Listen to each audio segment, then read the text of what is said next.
الحمدللہ سرتاب قدم ہے تنے سلطان زمن پھول، لب پھول دہن پھول زقن پھول بدن پھول، واللہ جو مل جائے میرے گل کا پسینہ، مانگے نہ کبھی عطر نہ پھر چاہے دلہن پھول، دندان و لب و زلف و رخ شاہ کے فدائی، ہے در عدن لال یمن مشک ختن پھول، دل اپنا بھی شیدائی ہے اس ناخن پاکا، اتنا بھی مہے نو پہ نئے چرخ کہن پھول، اور کیا بات رضا اس چمنستان کرم کی، کیا بات رضا اس چمنستان کرم کی، زہرا ہے کلی جس میں حسین اور حسن پھول۔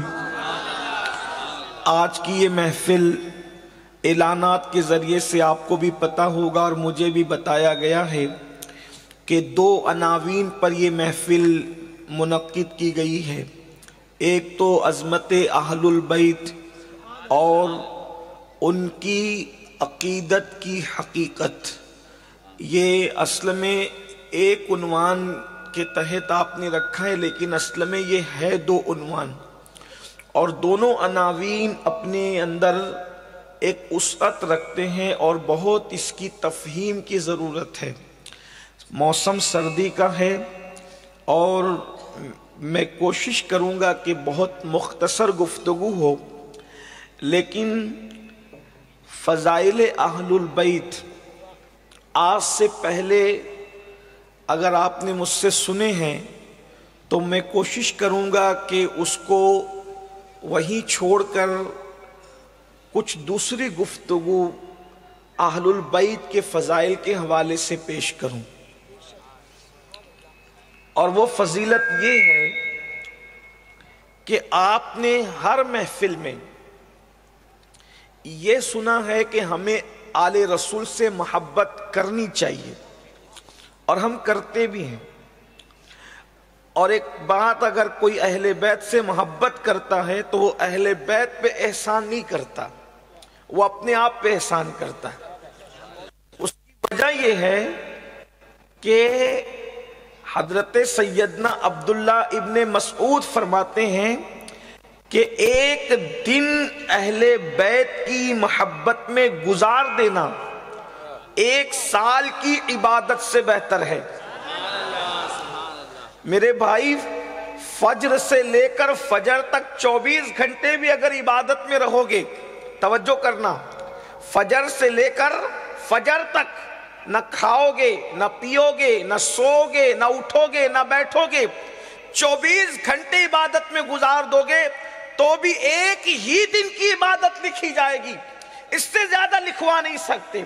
قرآن لے کے بھی بیٹھ گئے 24 گھنٹے، ایک ہی دن کی عبادت، بخاری بھی لے کر بیٹھے، ایک ہی دن کی عبادت، کلمہ شریف بھی پڑھا، ایک ہی دن کی عبادت۔ جو عبادت کر لو، 24 گھنٹے عبادت کرو گے تو 24 گھنٹے کی عبادت کا ثواب لکھا جائے گا۔ یہ احسان اہل بیت ہے۔ ایک دن اگر آپ نے اہل البیت کی محبت میں گزار دیا تو اللہ آپ کو ایک سال کی عبادت کا ثواب عطا فرمائے گا۔ جس کی زندگی کا ایک دن اہل بیت کی محبت میں گزرے اسے ایک سال کی عبادت کا ثواب ملتا ہے۔ جس کی پوری زندگی اہل البیت کے نام ہو جائے، خدا اس کو اجر کتنا عظیم عطا فرمائے گا۔ اس کے لیے اجر کا عالم کیا ہے، اس کے لیے ثواب کا عالم کیا ہے۔ تو میں آج آپ کے سامنے یہ نہیں کہوں گا کہ اہل البیت سے محبت کرو، اس لیے کہ جو اہل بیت سے محبت کرتا ہے وہ اہل بیت پہ احسان نہیں کرتا، وہ تو اپنے آپ پہ احسان کرتا ہے کہ وہ اپنی بگڑی بنا رہا ہے، وہ اپنے آپ کو جہنم سے بچا رہا ہے، وہ اپنے آپ کو جنت کی راہ کا مسافر بنا رہا ہے۔ میں آپ سے پوچھتا ہوں، اگر ساری دنیا اہل بیت سے نفرت کرے، اہل بیت کا بگڑتا کیا ہے؟ نفرت کرنے والوں کا بگڑتا ہے۔ آپ سے پوچھتا ہوں، حسین کے مقابلے میں یزید پلید آیا، امام حسین کا کیا بگاڑ لیا؟ حسین تھے، حسین ہیں، حسین رہیں گے۔ کل بھی حسین پہ درود پڑھا جاتا تھا، اب بھی پڑھا جا رہا ہے، قیامت تک پڑھا جاتا رہے گا۔ امام علی مقام کے ڈنکے کل بھی بج رہے تھے، اب بھی بج رہے ہیں، قیامت تک بجتے رہیں گے۔ لیکن بتاؤ، امام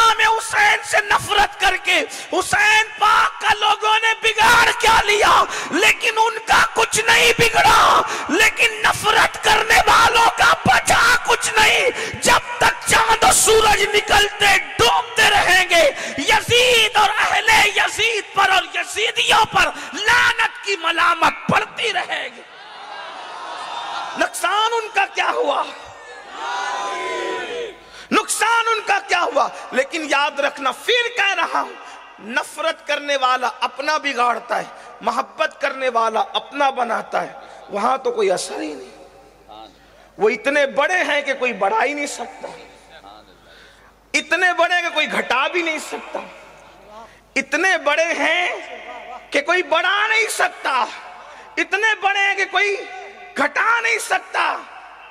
بڑے اس لیے کہہ رہا ہوں، بڑے اس لیے کہہ رہا ہوں، اگر نبی کے پیر میں چند سیکنڈ کے لیے نالین آ جائے تو وہ سر پہ رکھی جاتی ہے، تلووں کو چمڑے چوم لے اونٹ کا نالین بن کے تو وہ ولیوں کے سر پہ رکھا جائے، علماء محدثین کے سر پہ رکھا جائے، تو جن کی رگوں میں رسول اللہ کا خون موجود ہو، حضور کا خون جن کی رگوں میں موجود ہو، تو اس خون کی تاثیر کیا ہوگی؟ لوگ سمجھتے نہیں ہیں۔